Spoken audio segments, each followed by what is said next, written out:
부모가 자식에게 베푸는 사랑은 대가를 바라지 않는 순수한 사랑이라고 하는데요. 그런데 부모도 살다 보면 힘이 들 때가 있지요. 그럴 땐 이렇게 말합니다. 내가 너 키우느라 얼마나 고생을 했는데 하고요.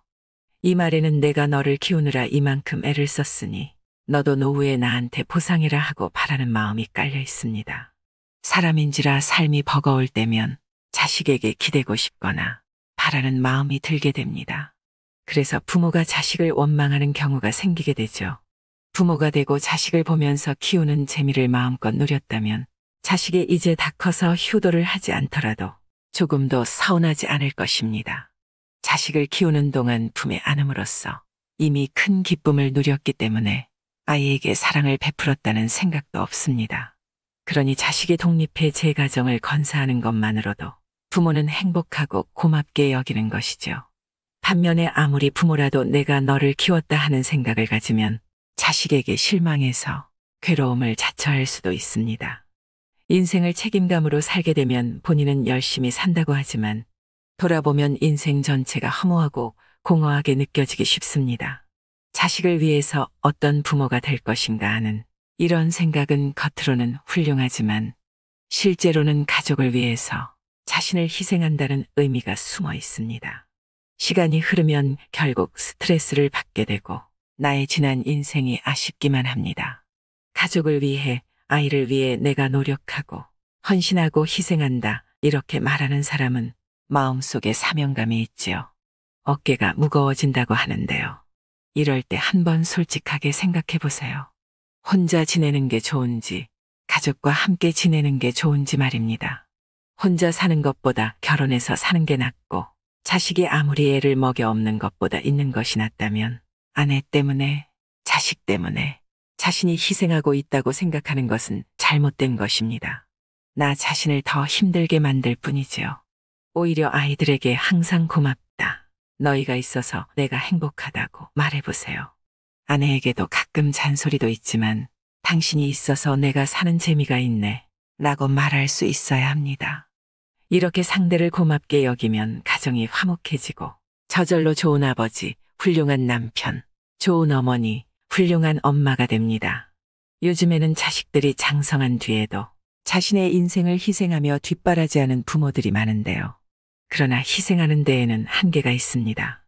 결국에는 인생을 이렇게 살 필요가 있나? 내가 왜 가정에, 자식에 묶여서 이렇게 인생을 허비하나? 하는 회의가 듭니다. 또 누구를 위해서 희생한다는 생각을 하면 보상 심리가 생기게 되죠. 누구를 위해 산다는 것은 자유롭고 행복한 인생과는 거리가 멉니다. 정말로 좋은 부모가 되는 길은 좋은 배우자가 되는 길과 같습니다. 있는 돈 없는 돈 들여가며 아이들에게 아무리 정성을 쏟아도 부모가 악을 쓰고 싸우면 아이들은 삐뚤어지게 되지요.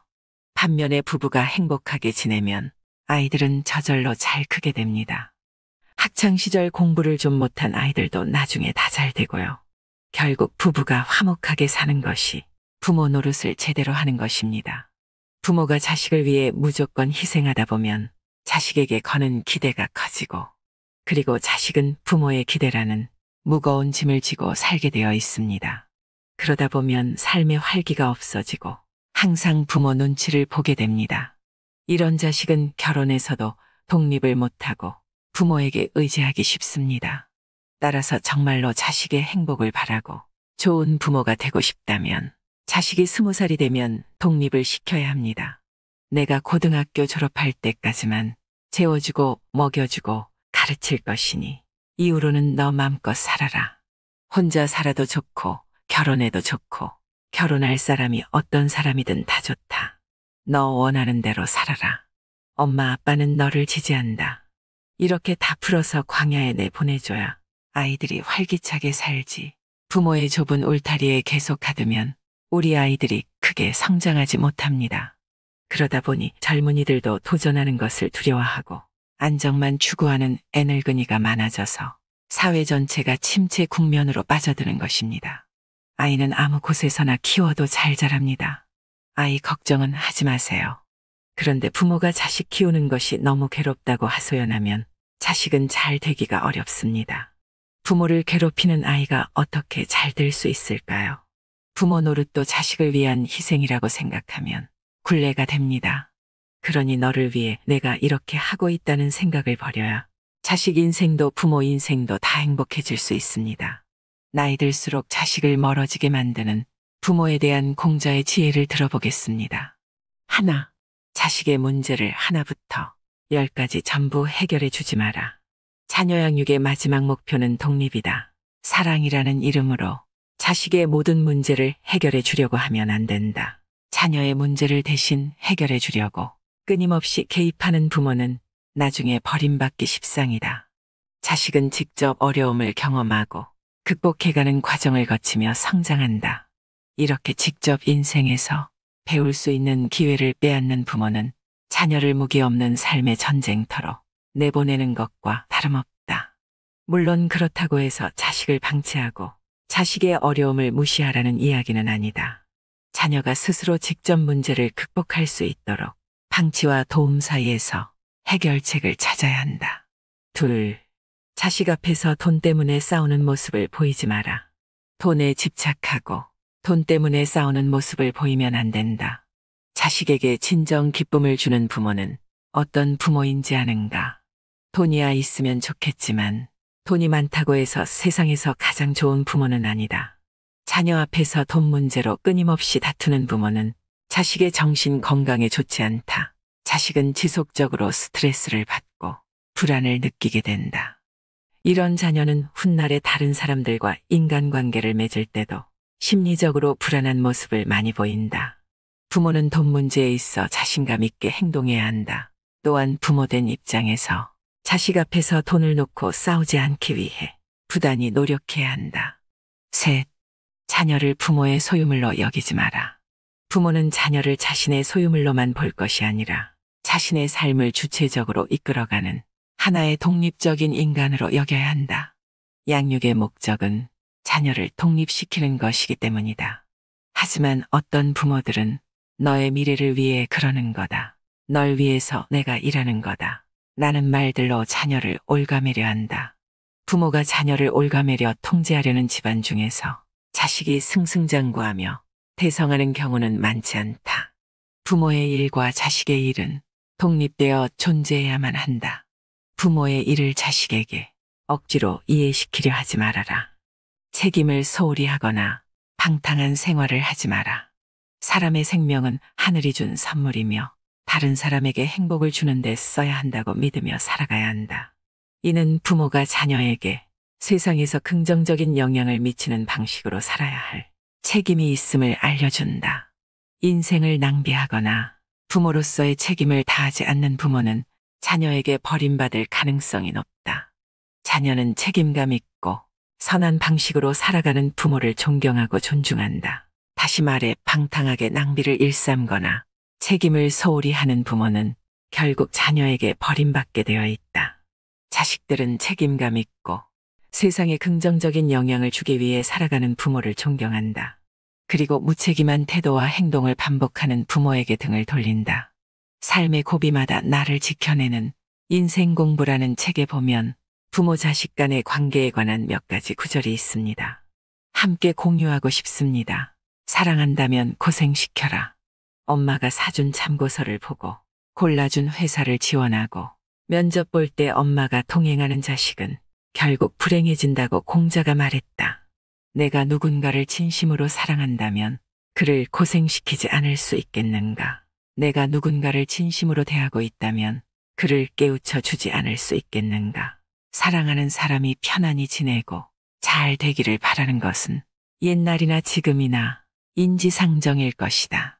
내 자식이, 내 연인이 고생한다는 소식을 들으면 눈물 흘리지 않을 사람이 어디 있겠는가? 하지만 사랑이란 아픔을 참고 견디는 것이다. 내가 나의 아픔을 다스려 사랑하는 사람을 참고 지켜볼 때 사랑하는 사람이 고생을 통해 더욱 사람다운 사람이 되는 것이다. 엄마가 사주는 참고서를 보고 엄마가 골라주는 회사를 지원하고 면접을 볼 때도 엄마가 동행하는 자식은 결국 불행해진다. 그러므로 내 자식을 사랑한다면 고생을 시켜야 하고 내 제자를 사랑한다면 엄격한 채찍질을 아끼지 말아야 하고 내 연인을 사랑한다면 격렬한 비판을 아끼지 말아야 한다. 충은 군주나 국가를 향한 일방적 희생을 의미하지 않고 굳은 마음, 진실한 마음을 일컫는다.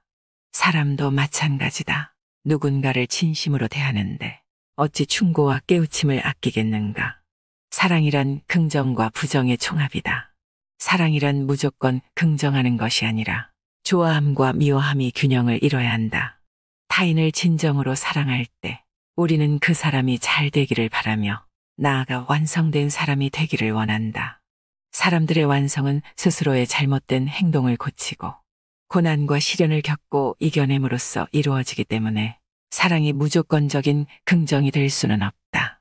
내가 사랑하는 사람이 잘 되기를 원하면서 그 사람의 잘못을 비판하지 않는다면 이는 사랑하지 않는 것이다. 그 사람의 잘못을 고치지 않는 것을 미워하지 않는다면 또한 사랑하지 않는 것이다.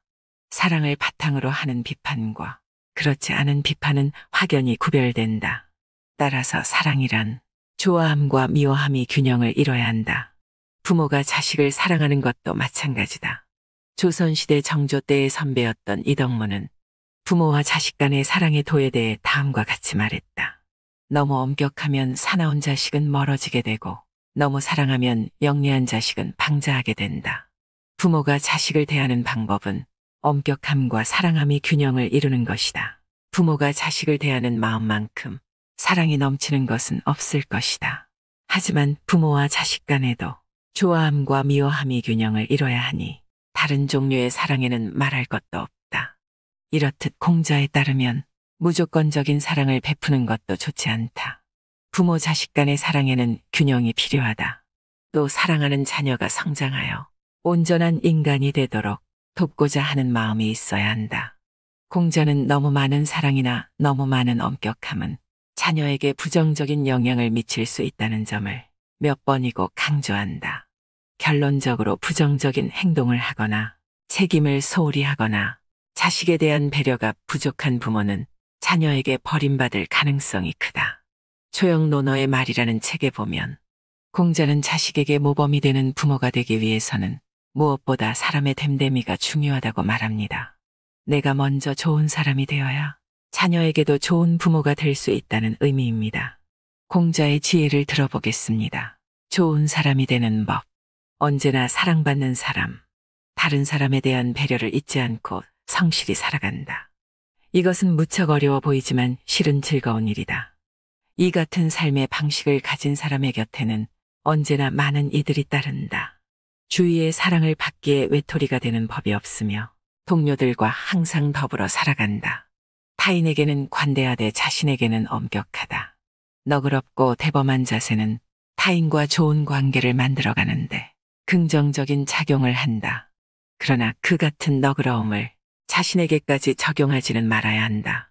스스로에게 지나치게 관대한 사람은 너무도 쉽게 자신의 게으름과 실수를 용서하고 매사를 변명으로 얼버무린다. 타인에게는 관대하고 대범한 마음으로 다가설지라도 자신에게만큼은 엄격하고 신중한 태도를 지녀야 진정한 성장을 도모할 수 있다.